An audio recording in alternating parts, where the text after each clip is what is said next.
ಪಿರಿಯಾಪಟ್ಟಣಕ್ಕೆ 9,65,00,000 ಕೊಟ್ಟಿದ್ದಾರೆ. ಕೃಷ್ಣರಾಜನಗರಕ್ಕೆ 7 ಕೋಟಿ ಕೊಟ್ಟಿದ್ದಾರೆ. SD ಕೋಟೆಗೆ 8,45,00,000 ಕೊಟ್ಟಿದ್ದಾರೆ. ನಂಜನಗೂಡಿಗೆ 7 ಕೋಟಿ ಕೊಟ್ಟಿದ್ದಾರೆ. ವರ್ಣ ವಿಧಾನಸಭಾ ಕ್ಷೇತ್ರಕ್ಕೆ 14,15 ಕೋಟಿ ಕೊಟ್ಟಿದ್ದಾರೆ. ವರ್ಣ ವಿಧಾನಸಭಾ ಕ್ಷೇತ್ರಕ್ಕೆ 14,15 ಕೋಟಿ ಕೊಟ್ಟಿದ್ದಾರೆ. ಹುಣಸೂರು ವಿಧಾನಸಭಾ ಕ್ಷೇತ್ರಕ್ಕೆ ಕೊಟ್ಟಿರ್ತಕ್ಕಂಥದ್ದು ಒಂದೇ ಕೋಟಿ. ನನಗೆ ಗೊತ್ತಿಲ್ಲ ಅಧ್ಯಕ್ಷ, ಯಾಕೆ ಈ ತಾರತಮ್ಯ ಮಾಡ್ತಾ ಇದ್ದಾರೆ ಅಂತ.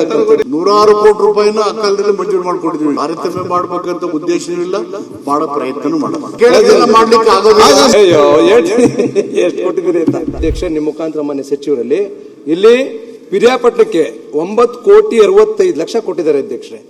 ಕೃಷ್ಣರಾಜನಗರಕ್ಕೆ 7 ಕೋಟಿ ಕೊಟ್ಟಿದ್ದಾರೆ. SD ಕೋಟೆಗೆ 8,45,00,000 ಕೊಟ್ಟಿದ್ದಾರೆ. ನಂಜನಗೂಡಿಗೆ 7 ಕೋಟಿ ಕೊಟ್ಟಿದ್ದಾರೆ. ಚಾಮುಂಡೇಶ್ವರಿ ವಿಧಾನಸಭಾ ಕ್ಷೇತ್ರಕ್ಕೆ 3,5 ಕೋಟಿ ಕೊಟ್ಟಿದ್ದಾರೆ. ವರ್ಣ ವಿಧಾನಸಭಾ ಕ್ಷೇತ್ರಕ್ಕೆ 14,15 ಕೋಟಿ ಕೊಟ್ಟಿದ್ದಾರೆ. ಟಿ ನರಸೀಪುರಕ್ಕೆ 8,85,00,000 ಕೊಟ್ಟಿದ್ದಾರೆ.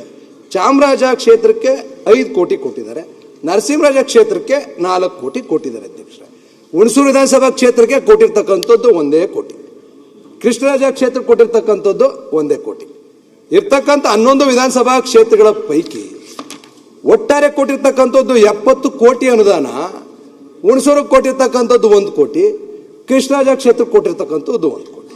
ನನಗೆ ಗೊತ್ತಿಲ್ಲ ಅಧ್ಯಕ್ಷ, ಯಾಕೆ ಈ ತಾರತಮ್ಯ ಮಾಡ್ತಾ ಇದ್ದಾರೆ ಅಂತ. ಅಧ್ಯಕ್ಷ, 1 ನಿಮಿಷ ಅಧ್ಯಕ್ಷ, ಮುಗಿಸ್ಬಿಡ್ತೀನಿ ಅಧ್ಯಕ್ಷ. ಇದರಲ್ಲಿ 70 ಕೋಟಿ ಅನುದಾನವನ್ನ ಪ್ರಗತಿ ಕಾಲೋನಿ ಅಭಿವೃದ್ಧಿಗೆ ಕೊಟ್ಟಿರ್ತಕ್ಕಂಥದ್ದು. ಇದು ಕಳೆದ ಅಧಿವೇಶನದಲ್ಲಿ ನನಗೆ ಉತ್ತರ ಕೊಟ್ಟಿರ್ತಕ್ಕ, ಈ ಅಧಿವೇಶನದಲ್ಲಿ ಕೊಟ್ಟಿಲ್ಲ ಅದು ಉತ್ತರ. ಕಳೆದ ಅಧಿವೇಶನದಲ್ಲಿ 70 ಕೋಟಿ ಅನುದಾನವನ್ನ ಕೊಟ್ಟಿದೆ. ಅದ್ರಲ್ಲಿ 1 ಕೋಟಿ ಅದರೊಳಗೆ ಬಿಡುಗಡೆ ಆಗಿರ್ತಕ್ಕಂಥದ್ದು 33 ಲಕ್ಷ. ನನ್ನ ವಿಧಾನಸಭಾ ಕ್ಷೇತ್ರದಲ್ಲಿ ಅಧ್ಯಕ್ಷರೇ 70% ಅಲ್ಪಸಂಖ್ಯಾತರು, ಹಿಂದುಳಿದ ವರ್ಗದವರು, ಪರಿಶಿಷ್ಟ ಜಾತಿ, ಪರಿಶಿಷ್ಟ ಪಂಗಡದವರು ವಾಸ ಮಾಡ್ತಾ ಇರ್ತಕ್ಕಂಥದ್ದು ಅಧ್ಯಕ್ಷ. ಯಾವ ಮಾನದಂಡದ ಮೇಲೆ ಈ ಒಂದು ಅನುದಾನದ ಹಂಚಿಕೆ ಮಾಡಿದ್ರು ಅನ್ನೋದಕ್ಕೂ ಅದಕ್ಕೂ ಉತ್ತರ ಕೊಟ್ಟಿಲ್ಲ ಅಧ್ಯಕ್ಷರೇ. ಇವತ್ತು ನಮ್ಮಲ್ಲಿರ್ತಕ್ಕಂಥ 300 ಹಳ್ಳಿಗಳಿಗೂ ಅಧಿಕ ಹಳ್ಳಿಗಳಲ್ಲಿ, 200ಕ್ಕೂ ಅಧಿಕ ಹಳ್ಳಿಗಳಲ್ಲಿ ಇವತ್ತು ಪರಿಶಿಷ್ಟ ಜಾತಿ ಜನಾಂಗದ ಜನರು ವಾಸವನ್ನ ಮಾಡ್ತಾ ಇದ್ದಾರೆ. 33 ಲಕ್ಷ ಪರಿಶಿಷ್ಟ ಜಾತಿ ಅಭಿವೃದ್ಧಿ ಪ್ರಗತಿ ಕಾಲೋನಿಗೆ 33 ಲಕ್ಷ ಅನುದಾನ ಅಷ್ಟೇ ಬಿಡುಗಡೆ ಆಗಿರ್ತಕ್ಕಂಥದ್ದು. 200 ಹಳ್ಳಿಗಳಿಗೆ ನಾವು ಕೊಡಬೇಕು ಅಂತ ಅಧ್ಯಕ್ಷರೇ 15,000 ರೂಪಾಯಿ ಕೊಡ್ಬೋದು. ಒಂದೊಂದು ಹಳ್ಳಿಗೆ 15,000. 1 ಮೀಟರ್ ಚರಂಡಿ ಇವತ್ತು 2 ಮೀಟರ್ ಚರಂಡಿ ಮಾಡ್ಬೋದು, ನನಗೆ ಗೊತ್ತಿಲ್ಲ ಅಧ್ಯಕ್ಷರೇ. ಇವತ್ತು 33 ಲಕ್ಷ, 1 ಕೋಟಿ. ಈ 11 ವಿಧಾನಸಭಾ ಕ್ಷೇತ್ರಕ್ಕೆ 70 ಕೋಟಿ ಕೊಟ್ಬಿಟ್ಟು ಮುಂದುವರೆದ ಅಧ್ಯಕ್ಷರೇ. ಇನ್ನು ಇಲ್ಲಿ ನನಗನ್ಸುತ್ತೆ ಬಹುಶಃ ನಮ್ಮ ಹುಣಸೂರು ತಾಲೂಕಿನ ಪರಿಶಿಷ್ಟ ಪಂಗಡದಂತೂ 1 ರೂಪಾಯಿ ದುಡ್ಡಿಲ್ಲ ಬಿಡಿ. ನಮ್ಮಲ್ಲಿ 20% ಪರಿಶಿಷ್ಟ ಜಾತಿ ಜನಾಂಗದವ್ರು ವಾಸ ಮಾಡ್ತಾ ಇರ್ತಕ್ಕಂಥದ್ದು, 15% ಪರಿಶಿಷ್ಟ ಪಂಗಡದವ್ರು ವಾಸ ಮಾಡ್ತಾ ಇರ್ತಕ್ಕಂಥದ್ದು. ಪರಿಶಿಷ್ಟ ಪಂಗಡಕ್ಕಂತೂ 1 ರೂಪಾಯಿ ಕೊಟ್ಟಿಲ್ಲ.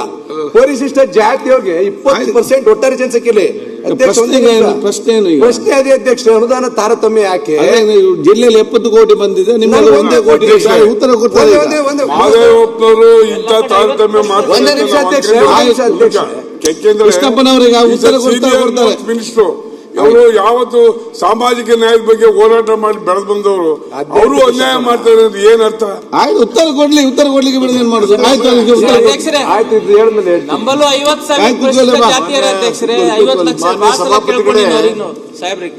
ಇಲ್ಲಿ ಹುಣಸೂರು ಕ್ಷೇತ್ರಕ್ಕೆ ಸಂಬಂಧಪಟ್ಟಂತೆ ಮಾನ್ಯ ಶಾಸಕರು ಪ್ರಶ್ನೆ ಕೇಳಿದ್ದಾರೆ. ಅದಕ್ಕೆ ನನ್ನಲ್ಲಿರೋ ಉತ್ತರನ ಲಭ್ಯ ಇರೋದನ್ನ ಮಾಡಲಿಕ್ಕೆ ಕೇಳಿದನ್ನ ವಿವರವಾಗಿ ಕೊಟ್ಟಿದ್ದೀನಿ. ಪ್ರಗತಿ ಕಾಲೋನಿಗೆ 1 ಕೋಟಿ ಕೊಟ್ಟಿದ್ದೀವಿ, 33 ಲಕ್ಷನ ಬಿಡುಗಡೆ ಮಾಡಿದೆ, 20 ಲಕ್ಷ ಕಾಮಗಾರಿ ಕೈಗೊಂಡಿದ್ದಾರೆ. ಅಂಬೇಡ್ಕರ್ ಭವನ ಮತ್ತು ಬಾಬು ಜಗರ ಒಟ್ಟು 270 ಲಕ್ಷ ಕೊಟ್ಟಿದ್ದೀವಿ, 67 ಲಕ್ಷ ಬಿಡುಗಡೆ ಮಾಡಿದ್ದೀವಿ. 9 ಕಾಮಗಾರಿ ತಗೊಂಡಿದ್ದಾರೆ, 7 ಪ್ರಗತಿಯಲ್ಲಿದ್ದಾವೆ, 2 ಪ್ರಾರಂಭಿಸಬೇಕು.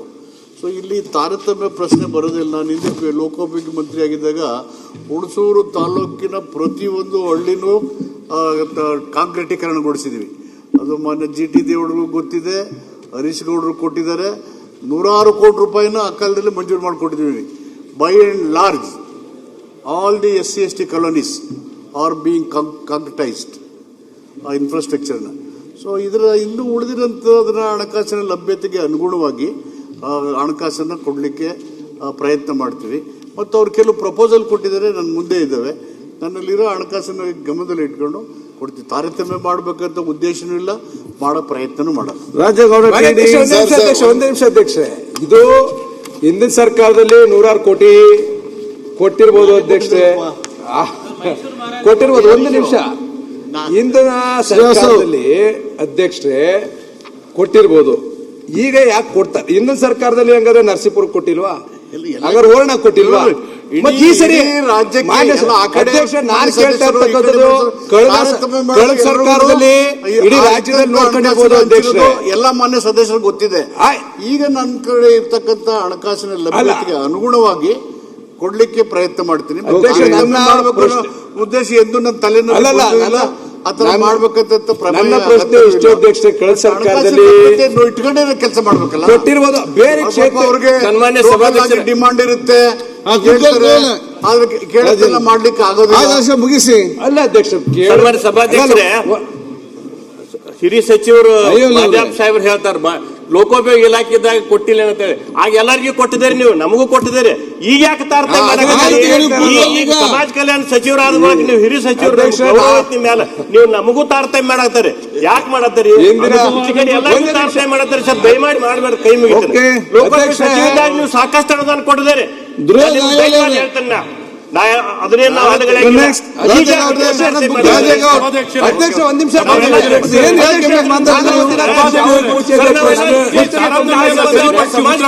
ಒಂದು ರೂಪಾಯಿ ಸಿಗಲಿ.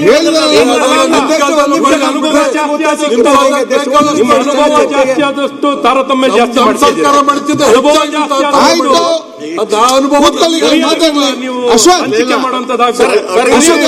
ಅಭಿವೃದ್ಧಿ ವಿಷಯದಲ್ಲಿ ತಾರತಮ್ಯ ಮಾಡಲ್ಲ.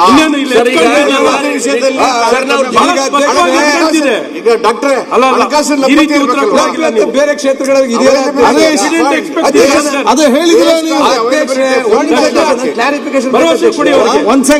ಅಲೋಕೇಶನ್ ಅವೈಲಬಿಲಿಟಿ ಫಂಡ್ ಮೇಲೆ ಮಾಡ್ತೀವಿ. ಅಭಿವೃದ್ಧಿನಲ್ಲಿ ತಾರತಮ್ಯ ಮಾಡುವುದು ನಮ್ಮ ಸರ್ಕಾರದ ಉದ್ದೇಶನೂ ಇಲ್ಲ, ಅದನ್ನ ಮಾಡೋದು ಇಲ್ಲ. ಅಧ್ಯಕ್ಷರೇ, ನಾನ್ ಕೇಳ್ತಾ ಇರೋದು ಮಾಡಿದ್ದಾರೆ ಅಂತಾನೆ ಮಾತಾಡ್ಲಿ ಒಂದಲ್ಲಿ ಅಲ್ಲ. ಈಗ ಬಹಳ ಸ್ಪಷ್ಟವಾಗಿ ಅಂಕಿ ಅಂಶದಲ್ಲಿ ಮೇಲ್ನೋಟು ಕೇಳ್ತಿಲ್ಲ ಸಭಾಧ್ಯಕ್ಷ. ನಾವು ಸನ್ಮಾನ್ಯ ಮಹದೇವಪುರಲ್ಲಿ ಇದನ್ನು ಸರಿಪಡಿಸ್ಕೊಡಿ ಅಂತ ಅವರು ಪಾಪ ಬಯಸ್ತಿದ್ದಾರೆ. ಅದನ್ನು ಸರಿ ಮಾಡಿ ಈಗಲೇ ಹೇಳಿ ಅಶ್ಯೂರೆನ್ಸ್ ಕೊಡಿ ಅಂತ ನಾವು ಕೇಳ್ಕೊತೀವಿ.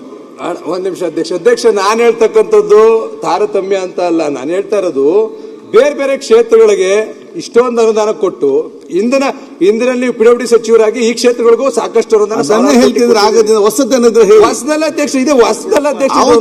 ನಮಗೆ ತಾರತಮ್ಯ ಆಗಿದೆ ಅಂತ ಹೇಳಿದಿರಲ್ಲ ಅಧ್ಯಕ್ಷ. ಇಷ್ಟು ಅಲ್ಲ, ಕ್ಷೇತ್ರದ ಅನುದಾನದ ಲಭ್ಯತೆಗೆ ಅನುಗುಣವಾಗಿ ನಾವು ಹಂಚಿಕೆ ಮಾಡ್ತೀವಿ ಅಂತ ಹೇಳ್ತಾ ಇದ್ದಾರೆ.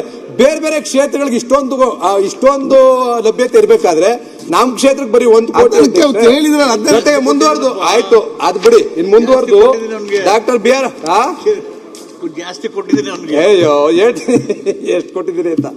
ಡಾಕ್ಟರ್ BR ಅಂಬೇಡ್ಕರ್ ಭವನ ಇವತ್ತು 2,50,00,000 ದುಡ್ಡು ಕೊಟ್ಟು 2023-24ನೇ ಸಾಲಲ್ಲಿ ಕೊಟ್ಬಿಟ್ಟು 62.5 ಲಕ್ಷ ರಿಲೀಸ್ ಮಾಡಿದ್ದಾರೆ ಅಧ್ಯಕ್ಷರೇ. 62.5 ಲಕ್ಷ ರಿಲೀಸ್ ಮಾಡಿ ಈಗಾಗಲೇ 2 ವರ್ಷ ಆಯ್ತು. ಯುಸಿ ಬರ್ಬೇಕು, ಬಂದಿದೆ.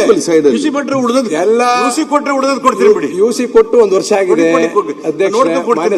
ಮನವಿ ಮಾಡ್ತೀನಿ, ಸ್ಯಾಂಕ್ಷನ್ ಆಗಿದೆ ಅದನ್ನ ವಿತ್ಡ್ರಾ ಮಾಡಕ್ ಕೊಡ್ತೀರಿ. ಯುಸಿ ಬಂದ ತಕ್ಷಣ ಈಗಾಗಲೇ ಫೌಂಡೇಶನ್ ಹಾಕಿ ಕಬ್ಬಣ ಕಟ್ಟಿ ಒಂದ್ ನಿಮಿಷ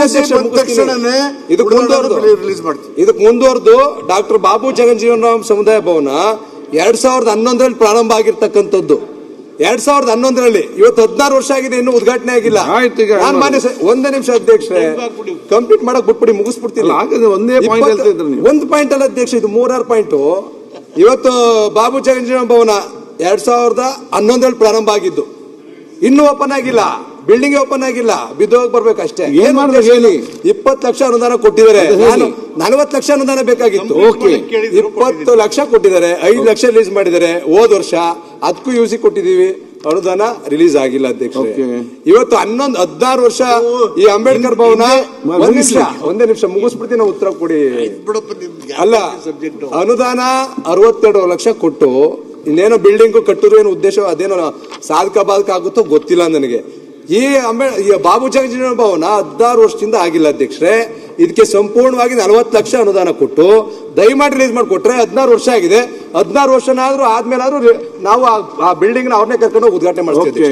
ಈಗ ಅವರು ಅದು ಇನ್ಕಂಪ್ಲೀಟ್ ಆಗಿತ್ತು ಮಾನ್ಯ ಅಧ್ಯಕ್ಷರೇ. ಅವ್ರು ನನ್ನ ಗಮನ 20 ಲಕ್ಷ ಕೊಟ್ಟಿದ್ದೀವಿ, ಸಾಕಾಗಲ್ಲ ಅಂತೀರಿ. ಕಂಪ್ಲೀಟ್ ಆಗಿ ಎಷ್ಟು ಬೇಕಂತ ಕೊಟ್ಟರೆ ಉದ್ಘಾಟನೆ ಆಮೇಲೆ ಪ್ರಗತಿ ಕಾಲೋನಿಗೆ ಎಷ್ಟು ಕೊಡ್ತೀರಿ ಅಂತ ಹೇಳ್ಬಿಟ್ರೆ ಅದಾದ್ರೂ ಒಂದು ಅಶ್ಯೂರೆನ್ಸ್ ಕೊಡಿ. ಹಣಕಾಸಿನ ಲಭ್ಯತೆ ಆಯ್ತು. ನೋಡ್ಕೊಂಡ್ಮೇಲೆ ಮಾಡೋಣ. ಯಾವುದೇ ಸುದ್ದಿಯ ಅಪ್ಡೇಟ್ ಅನ್ನ ಮಿಸ್ ಮಾಡ್ಕೊಳ್ಬಾರ್ದು ಅಂದ್ರೆ ಈಗ್ಲೇ ಒನ್ ಇಂಡಿಯಾವನ್ನ ಸಬ್ಸ್ಕ್ರೈಬ್ ಮಾಡಿ. ನಿಮಗೆ ಬೇಕಾದ ಭಾಷೆಯಲ್ಲಿ ಎಲ್ಲಾ ಸುದ್ದಿ ತಿಳಿಬೇಕು ಅಂದ್ರೆ ಒನ್ ಇಂಡಿಯಾ ಆಪ್ ಅನ್ನ ಡೌನ್ಲೋಡ್ ಮಾಡ್ಕೊಳ್ಳಿ.